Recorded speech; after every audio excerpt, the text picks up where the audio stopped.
สบายดีพี่น้องสบายดียามเช้า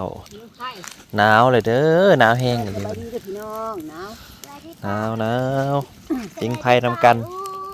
พิงไฟ เมื่อไรเนาะเคยหมักบรรยากาศเคยแบบนี้พิงไผ่ นาสิแตกก็บัดนี้ น้าข้าวบุแตก มีข้าวที่ช่วยน้ำหัวไป หนาว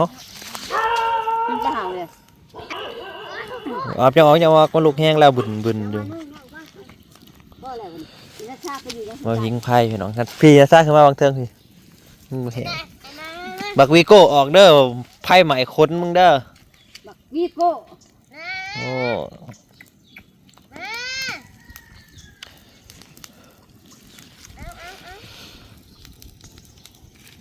บักวีโก้มาแม่ฉันหาอย่างเงี้ย จังหวะ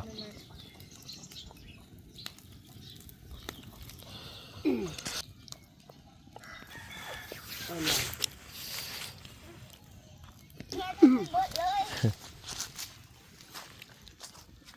คิดว่าสับไปจ้าอยู่ในตู้อุบนะ ห้องแพ้ไว้ห้องแพ้ไว้ในตู้เมื่อนะจ้าน่ะแม่รีบจะจ่าอยู่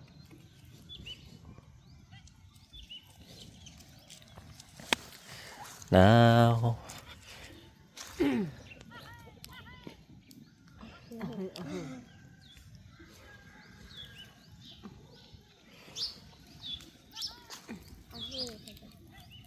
เฮ้ยอยู่วะวีโก้วันนี้วีโก้ไปเห็นยังนะวีโก้เห็นยังผมมุนอยู่ติวอยู่เนี่ยเอาเรียบร้อยจ้ะมุนอยู่ติวอยู่ไงทวันเลยวีโก้เพิ่นเอ้ยบักขี้ดื้อบักวีโก้ขี้ดื้อ มาแต่ หนาว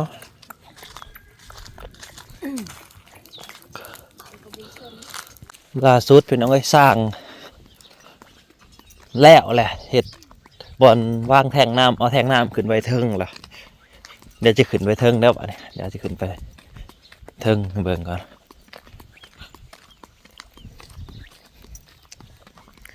หอคอย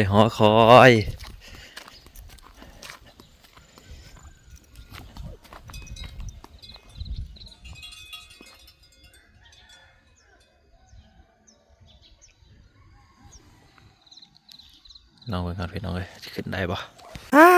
พี่น้องขึ้นมาฮอดเลยเด้อข้างบนหอคอย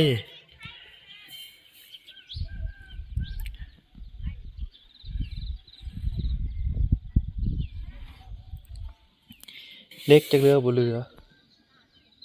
เล็กเรือบ่หลายพี่น้องสั่นอยู่เด้อ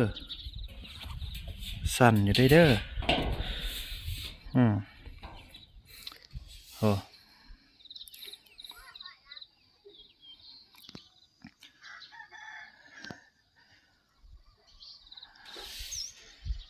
นี่มากระโพดเนาะพี่น้องเห็นขักปัญญังบาด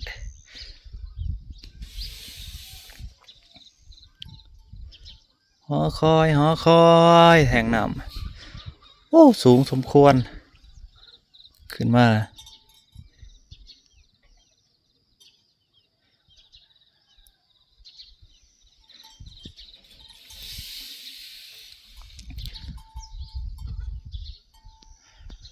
เทคานพื้นยึดไว้ก่อนมันบ่แน่นนั่นได้ไปแกวหินมาเทคานเทเอาเองก็ได้ดอกให้สร้างเป็นเสื่อมเล็กให้ก็ได้ใส่โค้งเล็กไว้ให้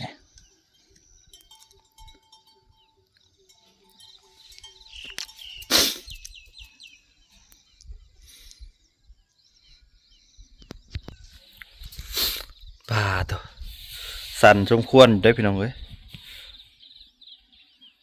เด้อติ่งน้ำโอ้ขึ้นมุมสูงหลังคาโอ้ อย่าไปเรื่อยๆก่อน โอ้สร้างก็เก่งเนาะขึ้นว่าจะนันเสยว่าขึ้นสูงหนึ่งไหมยังบ่มเน่นปานได้ยันที่เทอันนั้นอยู่เทคานหินกับเบิดจะได้ไปแก่หินหัวหินหลาดพุ่นละ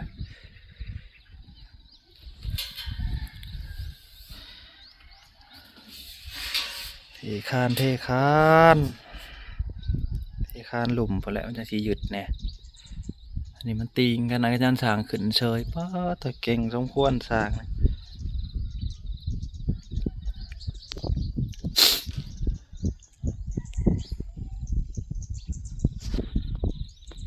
ภาพมุมสูงเป็นองไงบ้าน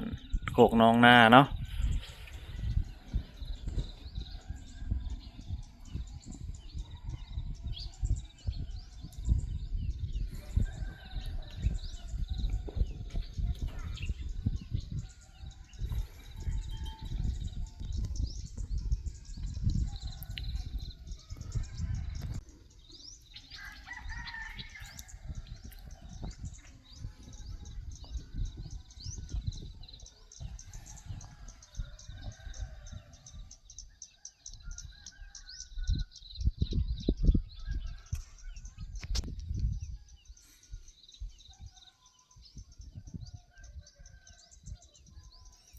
แล้วละเด้อห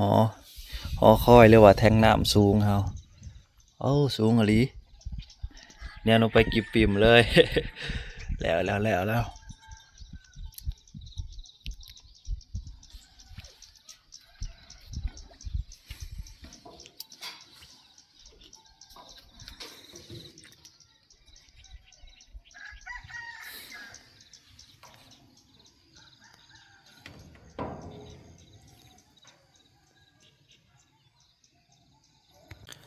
ลาะสวนข้าวโพดพี่น้องเอ้ย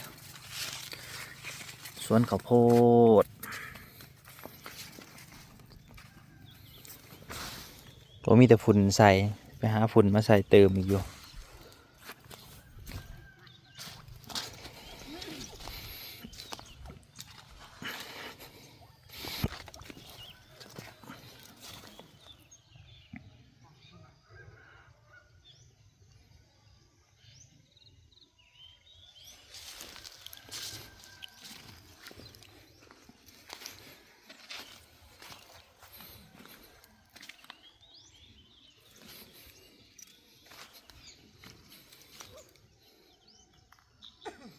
เอามา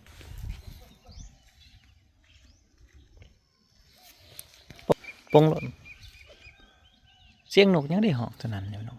อยู่นี่มันมีหมักโพอันอ๋อตัวหนุกเขาแซวๆเลยไหมแซวๆอยู่หนุกนะเต็มอยู่เห็นป่ะนกกระโดกนกยังกินกันแซวๆอยู่มันสร้างเพื่อนหูนี่เว้ย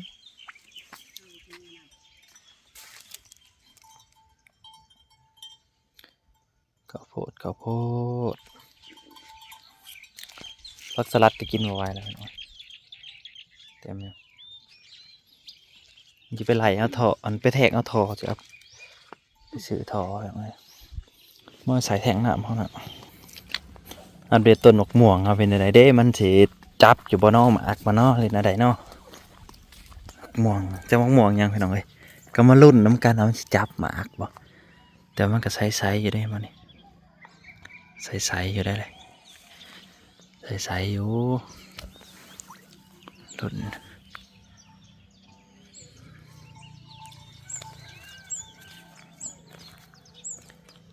ุ้นมีลุ้น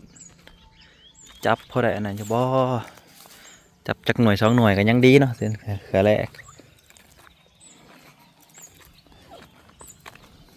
หมักนาวเขาก็เลิดเป็นดอกเลยดิเป็นดอกแล้วหมักนาวเล็กน้อยก็นั่งพิงไพ่อยู่แล้วมันหนาวเนาะอากาศหนาว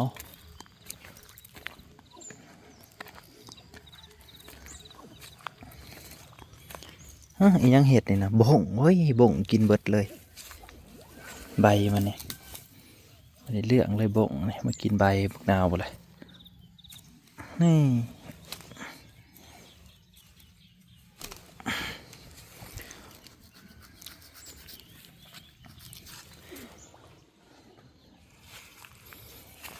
ยาต้องมาเครือห่านั่นลายเลยพี่น้องไอ้พวก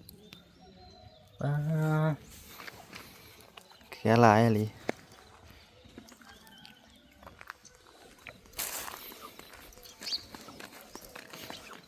เครือกระลายมะพร้าวก็งามต้นนี่งามเป็นหูบต้นขึ้นมาเลยทำกี่ใส่ปุ๋ยใส่ยางมันอยู่พี่น้องเลยตามมันแหละ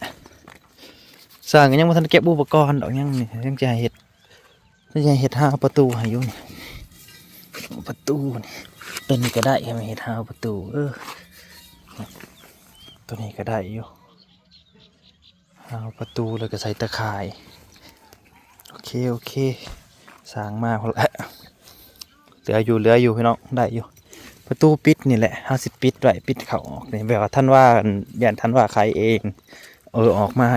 นี่มันประตูเปิดโล่งเลย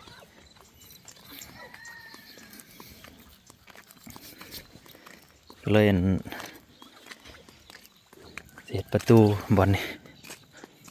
เปิดเอาปิดเอาหลอกไว้นะ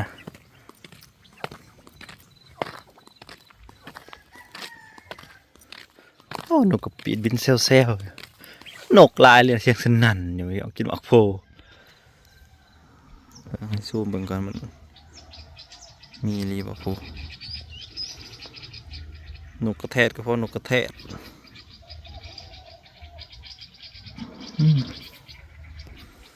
เจ้าแซว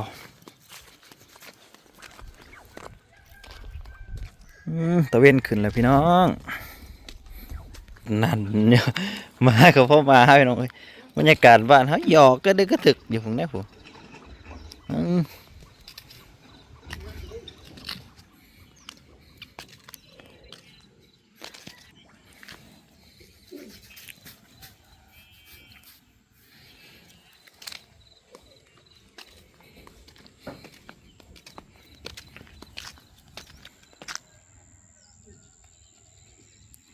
คนกุ้มนี่แต่มาเลยเห่าพี่น้องเอ้ยกลางคืนมากับใครเนี่ย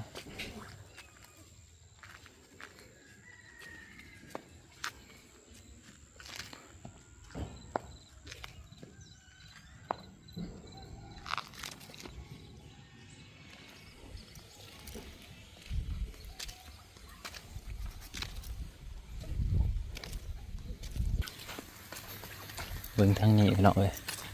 ว่าจะฮดว่าจะดูดน้ำใส่ข้อไผ่ก็ยังวันได้ดูดใส่อยู่พี่น้องทั้งลูกแหนงแตกสลาบเนี่ย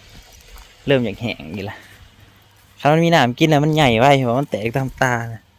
แตกขึ้นมาเบิดไก่เนี่ยมันหนักควงไก่มันมาหมุนสายแตกขึ้นมาเลยนี่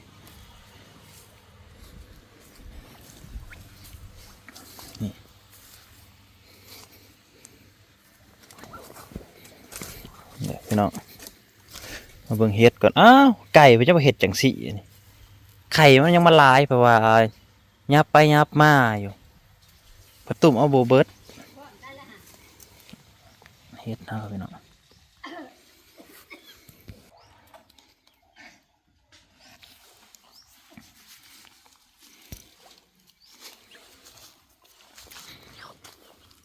หมักโม่กัดจักเป็นอะไรพี่น้องน่านใหญ่เลยได้หมักโม่ใหญ่ชักเถื่อพอกันใหม่เด้อพี่น้องขอบคุณนาราที่เข้ามาหับส้มน้องบรรยากาศอยู่เที่ยงไห้เที่ยงหน้าเอานี่แหละ